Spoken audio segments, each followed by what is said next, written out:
Alright everyone, it is time to discuss episode 1 of season 1 of Stranger Things, the new series. Well, it's a little bit old, but the series from Netflix.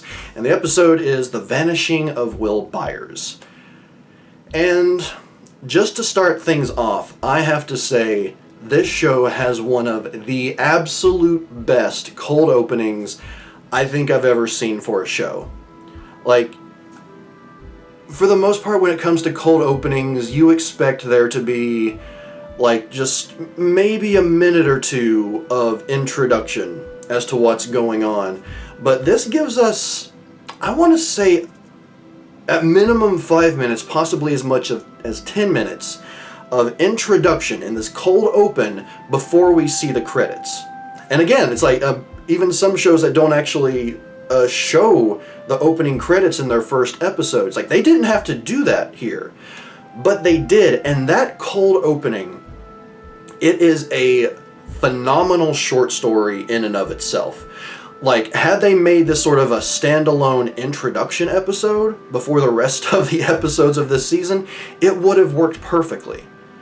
But just to kind of cover that cold opening and my overall thoughts, that introduction where we're within the lab and we never see the monster, it's just phenomenally done because it raises this tension. We're introduced to just mostly silence. It's like there's nothing going on except for the sound of wind, a bit of nature on the outside, and then we cut inside and it's still fairly silent until all of a sudden the scientist is running away. And it's the lack of complete lack of background music emphasizes his gasps of fear as he's running away just so much. And then that last moment as the elevator door is getting ready to close and he thinks he's safe, he looks up. That alone would have been an amazing cold open. But no, it doesn't stop there. We are next introduced to what I will refer to as the boys. So we have Mike, Dustin, Lucas, and Will. One of which, obviously, given the name of the episode, will be vanishing at some point. But within just this short span, while they're playing Dungeons and Dragons,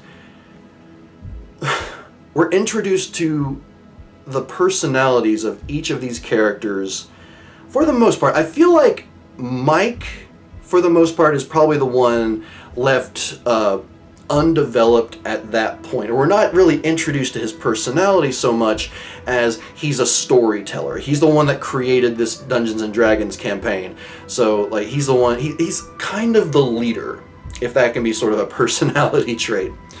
And then we have Lucas, who is clearly, he's the more fiery one. He's the one that wants to get things done. He wants action. When the Demogorgon shows up in the campaign, and Will doesn't know what to do, Lucas is just constantly telling him, it's like, cast fireball, just try and kill it. And that also, in the same scene, introduces us to Dustin, who is more reserved than Lucas, or it's like he's a bit more level-headed, I guess you might say, because he's trying to tell Will, cast protect, if you don't, we're gonna die, or you'll probably die. So, yeah, again, there's that balance there. And then there's Will, who, I struggle to say ironically, because my first name is Will, but he's unsure of what to do. It's like, they're faced with this great danger, and he's, I guess, possibly the strongest character in the group, being a sorcerer or a wizard, perhaps. I can't remember exactly. And he has the choice: cast fireball, try to kill the Demogorgon, or cast protect and, try and save himself and the rest of the group. And that's the beginning of a theme that we get further throughout the episode, which is that Will is different and sensitive. It's like the other three in the group, it's like they're all making these decisions. They're telling him what to do, but he's unsure. It's like he wants to make the right choice, but he doesn't know what that right choice is until it's like, basically just bursts out. He's like, fireball! And then, well, they lose the dice and everything, but later he tells Mike that, the role he didn't successfully attack the Demogorgon, so his role failed. So in that way, it's like, I guess the character was open to attack or left unprotected, shall we say. So yeah, it's like we get this really cool introduction to those characters, the main characters really. But at the same time, we also get glimpses of some of the other side characters, such as Nancy, Mike's older sister, who, what we're given there is she's a teenage girl. What more can you say? She's a teenage girl. And I apologize for any sort of stereotypes that go along with that. That's not intended. It's just sort of the stereotype of a teenage girl who doesn't want to be bothered by her younger brother's friends or her younger siblings' friends. Hopefully it's not offensive to say, but again, they're sort of going with that stereotype, at least at this initial stage of the show. Then we also get very brief introductions of Mike's mom and Mike's dad, which gets compounded on, again, further into the episode. And this, another great thing is, this episode shows us just kind of how unapologetically 80s this show is. Especially compared to a lot of movies that have been made recently but are supposed to take place in the 80s. Everything looks authentic. Everything looks authentically, unapologetically 80s. From the wallpaper, both the colors and kind of that dinginess, almost sort of dirtiness that went along with it back then, to the music. Definitely the music. and even when it's opened, it introduces that the episode takes place, or at least the show takes place, in November of 1983, a year before I was born. But yeah, it's just, it really establishes that 80s feel, and it's never left, really, throughout, well, in my opinion, the season, but this episode especially. You never question that this is taking place in the 80s. Again, at least for me. Now, the final part of this amazing cold open is, of course, when Will is attacked / taken.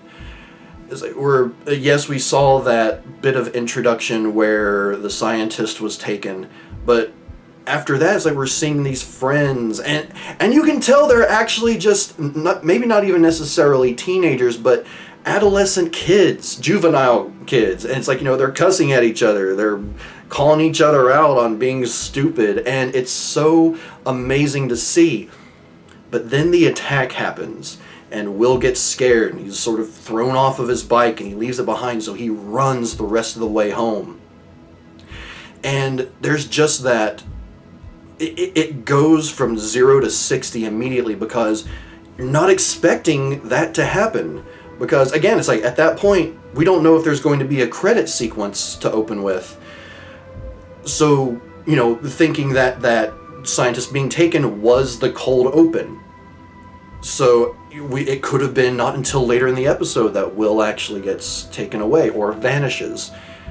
But no, the attack happens out of nowhere, and he's being chased by these disembodied sounds, these monstrous sounds. Like when you hear the name Demogorgon, what they were talking about before, the sounds that you hear while he's being chased very much give that implication of just this monstrous, demonic figure that's coming for him. And it doesn't let up right up until that final moment where the camera focuses on the light bulb as it just shines intensely, and then it's back to normal, and we focus out on the shed where Will had been. But he's not there anymore. He has literally vanished. And then the quick fade out, and then we get that intro screen of Stranger Things with the synth music, and it's so well done. Again, that cold open alone could be an entire episode, or an intro episode to what they would start up with, what happens afterward. I'm not sure I'm making sense or not, but it makes sense to me up here. But moving on from there, I'm not going to touch on too many of the main story aspects so much as the characters that we're introduced to in this episode, because they're really the biggest aspect. It's like there are certain things that happen that I will touch on, but for the most part, this episode introduces us to the majority of the characters, if not all of the characters that actually matter. So, to start off with, Sheriff Hopper.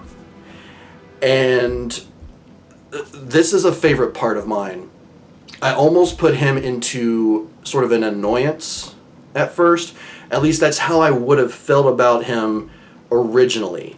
Because when we're first introduced to him, he's probably still stoned, but definitely drunk, heavily hungover. And then we see him put on the sheriff's badge. And I remember the first time I watched it, I was just like, oh God, this is gonna be bad.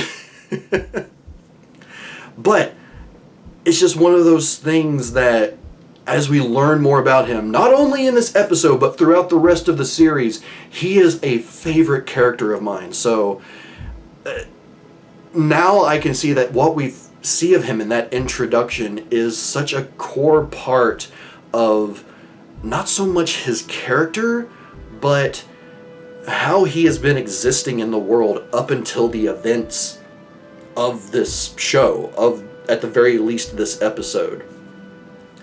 And later in the episode, when they have the search party, and Mr. Clark, who I'll touch on here in a bit, is talking to Hopper about, Will was a good student, and Hopper brings up his daughter, and we're told by Hopper, well, Clark is told by Hopper that, oh no, well, you won't be able to have her in class because she's off living with her mother in the city.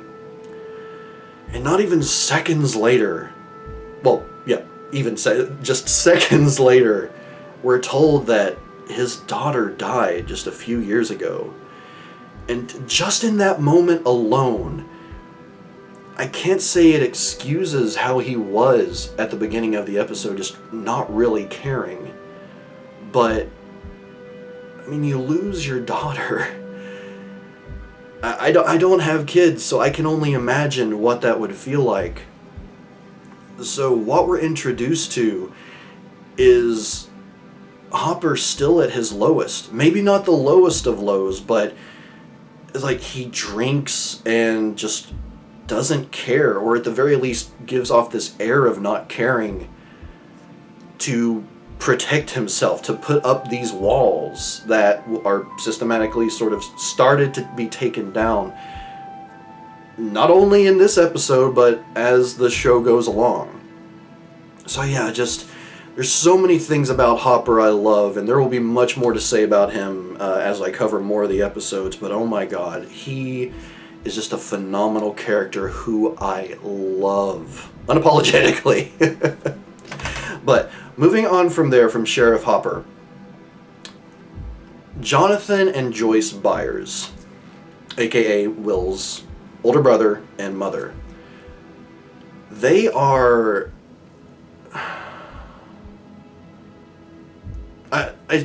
I struggle to say a mess. It's like they're not a mess, but they are... It's implied that they are sort of the outcast family, almost. And I don't know if it's really because of what happened with Joyce's ex and the boy's father, Lonnie, but she seems to struggle with keeping things together. I mean, obviously what they're dealing with Will disappearing, I mean, that's going to make anyone go off the rails, but it's implied within this episode that just in general, they aren't exactly of high status within the town, I think is the best way to put it. And Jonathan is somewhat of an outcast. It's like he's working extra hours, so never knew that Will didn't come home, to help them pay for the house and pay for bills, which, just upsets Joyce a lot because, she's the adult, she's the parent, she's the one who should be providing everything. So, and Jonathan from what I can tell, seems to be still high school age. So the fact that he isn't in high school but he's working, it does establish this feeling of they're in poverty and they're doing whatever they can to make sure they can keep money coming in and make sure that there's food on the table.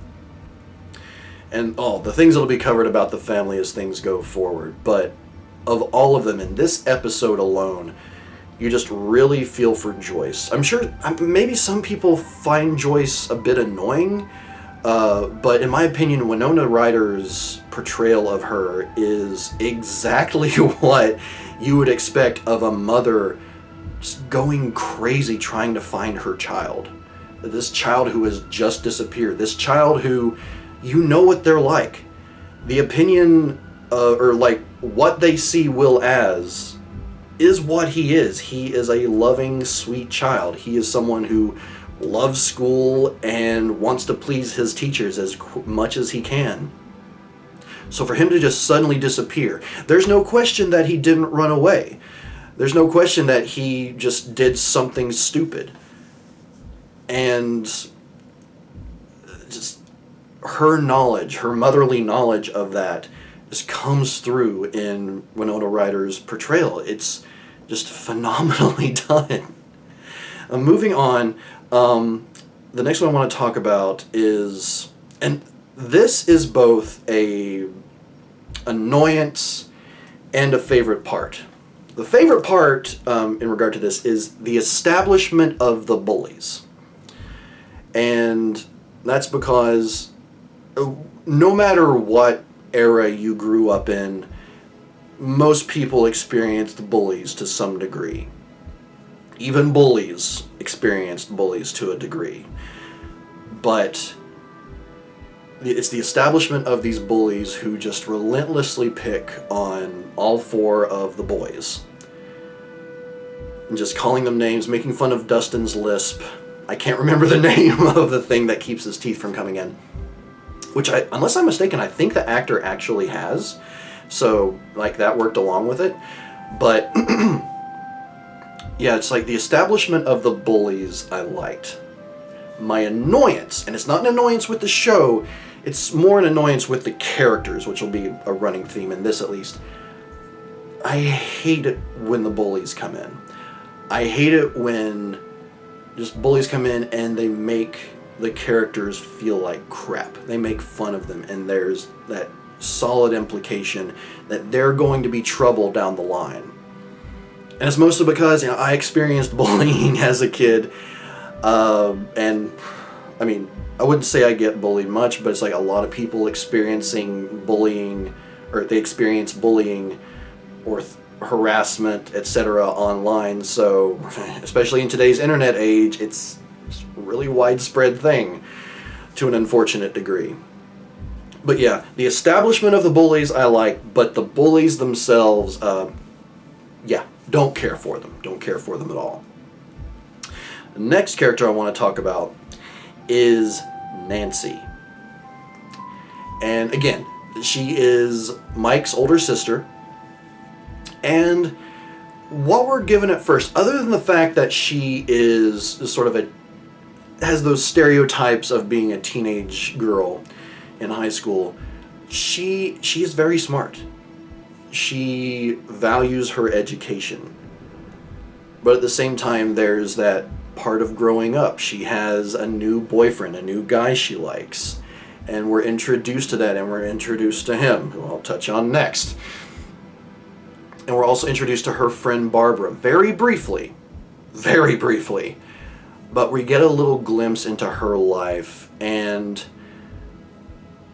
at least for me, I don't feel like in this episode Nancy is really introduced as more than a side character, just because, we're getting glimpses into her life, but it's nothing really beyond, there's a guy she likes, he's kind of a douche. Again, I'll touch on that. She's just doing teenage things, studying for a test. There will be more about her coming up, but as far as this episode goes, not too much to say. And then, of course, that brings me to her boyfriend, and the first person who is an actual annoyance of mine in this episode.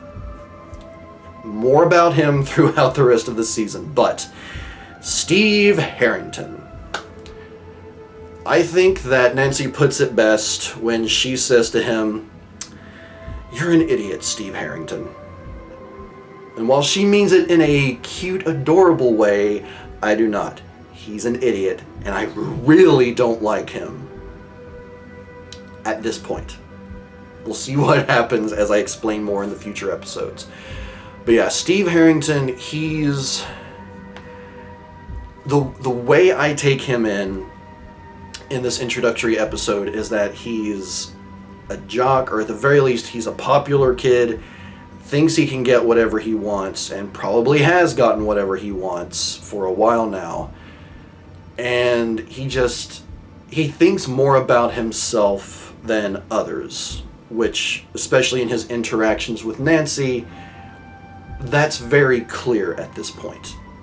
That's all I really want to say about him, because more will be coming in the future, believe me. Now, the next part that I want to say, and this is a little bit out of order, obviously. I'm going to be touching on a few different characters and things as we go along, but their teacher, Mr. Clark.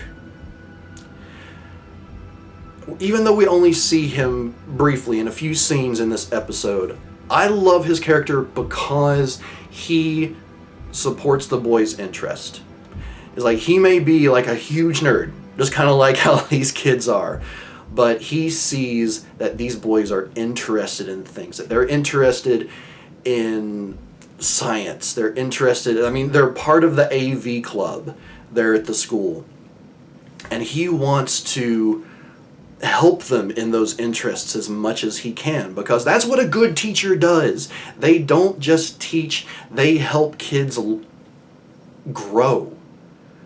And like, my little sister is a teacher, and I've known many teachers through my life, and when you see a good teacher portrayed in a TV show, you are able to see aspects of those good teachers that were in your life through them. Even if, like in the case of my little sister, I never actually obviously had her as a teacher, but you can see elements of that goodness or greatness even being portrayed. And again, just in those few scenes we get with Mr. Clark, you can see that. You can see how he is a good person and a great teacher. And he truly, legitimately cares. You can probably hear the rain happening out back there, and that's a little bit creepy because that's how this episode ends. Anyway, moving on from Mr. Clark, we are introduced to Barbara as well. And I did mention her a few minutes ago, but I want to mention her specifically because while she is one of the most briefly introduced characters in this episode, there's an important element of her that I'm going to be touching on in one of the future episodes. For possibly negative reasons, I'll really be thinking about it as I watch the episode. But again, I want to mention Barbara specifically because she will be very important as we go into those future episodes. So moving on from there, we are also introduced to Dr. Brenner and the lab quarantine. And we're not really given much information on Dr. Brenner other than he's the person in charge at the laboratory where the monster got out, and he makes a mention of the girl. And it's like, she couldn't have gotten far. And at that point, we're all just like, who's the girl?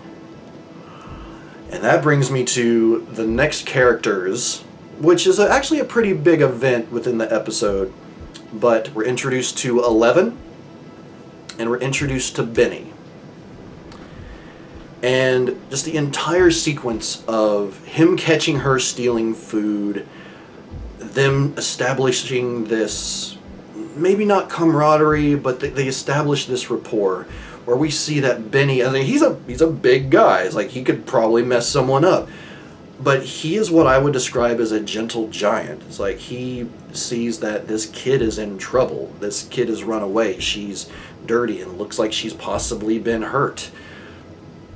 And he legitimately, truly cares and does whatever he can to keep her safe. He wants to make sure that she is safe and will be going to a safe place.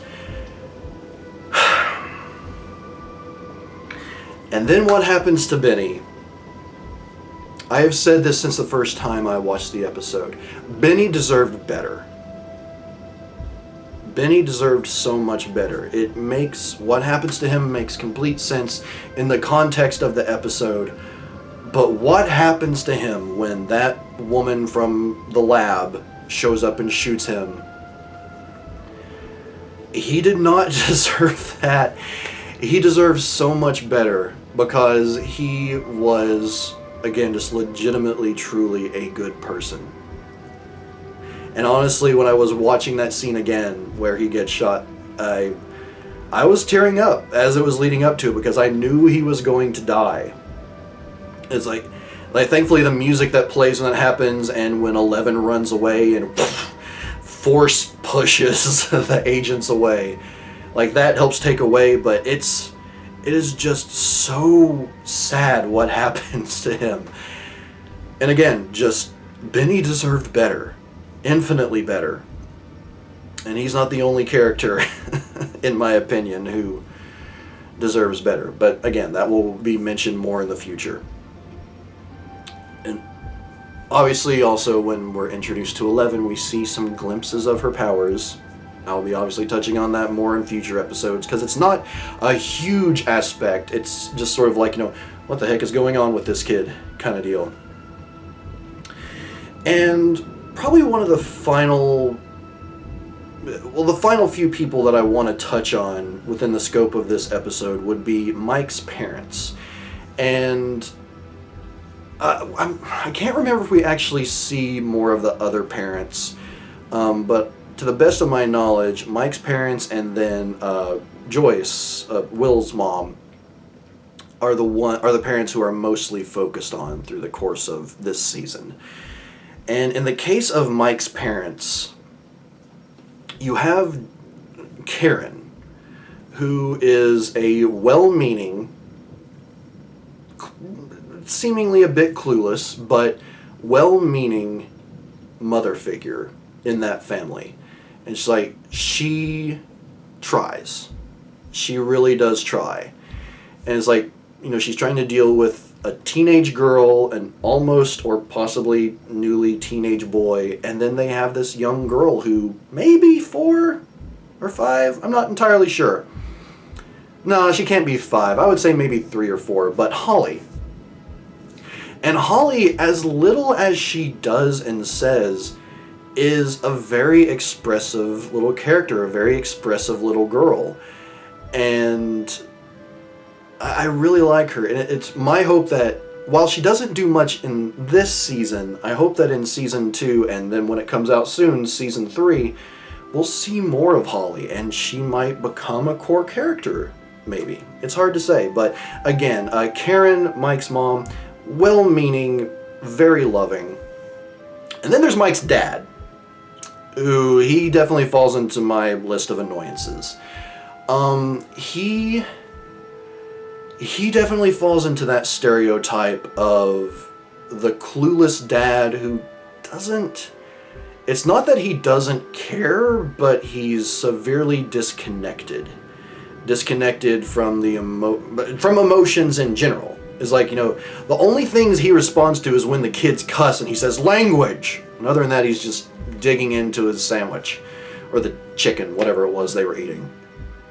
And even Karen expresses annoyance at this. It's just like, Karen is trying to help while these kids are going through what they're going through. Mike's friend disappeared. Apparently their daughter has a new boyfriend. And, again, it's like she's dealing with the youngest kid as well. Meanwhile, the dad, Ted, is just, what did I do? What did I do? And yeah, it's a stereotype. I have seen that stereotype in person. But yeah, I won't dwell on that too much. But yeah, it's like, as far as the parents go, it's definitely very polarized for me. It's like Karen is the better of the two, and then Ted has some room to grow, to say the least. We'll see how much of that actually happens, because I don't remember much from him in this season. And then finally, one last thing as far as the characters go. So the final mention of the characters, really, new characters, but the deputies are an annoyance for me, because, you know, they're super laid back, kind of clueless from the beginning, but then once they find the bike, like Will's bike, I would expect them to be acting a little bit more serious, like to kind of take the situation a bit more seriously, but no, it's still just kind of like, something wrong, Hop? You think something's going on here? You just found the missing kid's bike. What do you think, idiot? So yeah, at the very least, at this phase of the show, and again, I don't remember much about the deputies throughout the rest of the season, but the deputies are kind of dumb and clueless, and they annoy me. In this episode, at least. Now, again, moving on from the introductions of the characters, specific events, other than the ones that I've already mentioned. One of which is the kids' theory, or at least the developing theory, that there's a connection to Dungeons and Dragons. What happened there? The campaign that they had been playing the previous day. And that Will could have cast Protect, but instead he cast Fireball. So since he didn't cast Protect, could that mean that that's what put him in danger? It's a very loose theory that they develop a bit more over time as they find more connections to the Demogorgon and things like that. But it is nonetheless a very interesting moment within the episode. I already mentioned that Benny deserved better. And then one of the final just super intense moments in the episode is the phone, or more specifically the phone call, while Joyce and Jonathan are looking over these pictures of Will, and they share this very touching emotional moment where they're crying, but they're able to bring themselves to laugh and, you know, feel a bit happy. And then that phone rings, and Joyce hears Will breathing on the other line, and then the breathing gets overtaken by the screeching of the creature.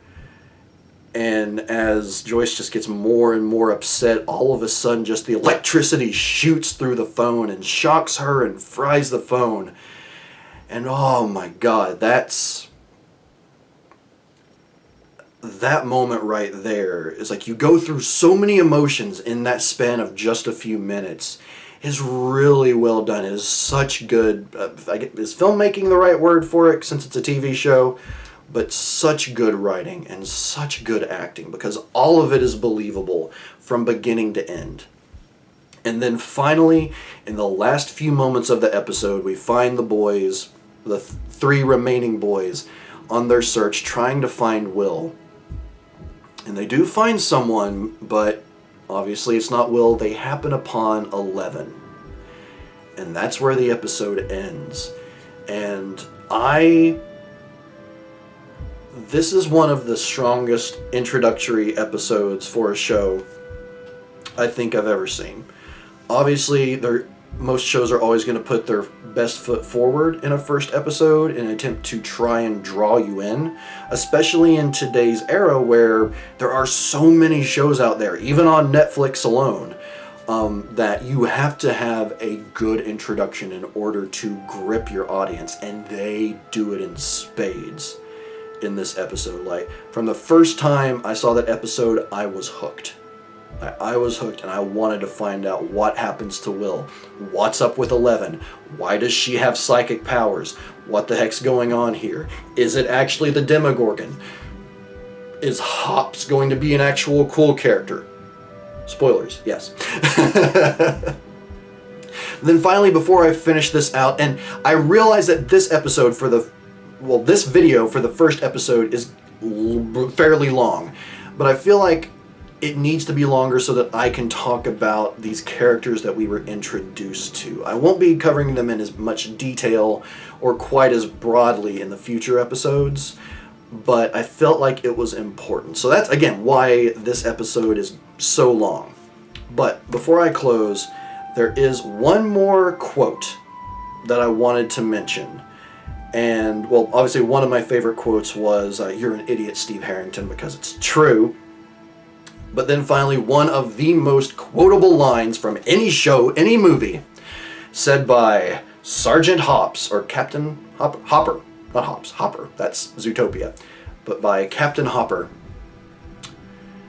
"Mornings are for coffee and contemplation." Again, just one of the best lines in anything, in my opinion. Because it's true. Whether you're hungover or not. But that's all I have to say about Chapter 1/Episode 1 of the first season of Stranger Things. If you are new to the show, let me know your thoughts on what you think about it so far, or just in general, if you want to share any thoughts on this episode, please leave them in the comments down below. And I'm really looking forward to hearing what you have to say. But yeah, I'm going to go watch episode 2, and then I will record the next one of these videos. And once that is up, you'll be able to click here to go to episode 2. Otherwise, if you want to go to the playlist, you can click here, and you'll get the full playlist for the entire weekend binge playlist for this. So yeah, see you in a minute. Or not. Depends on whether or not you click.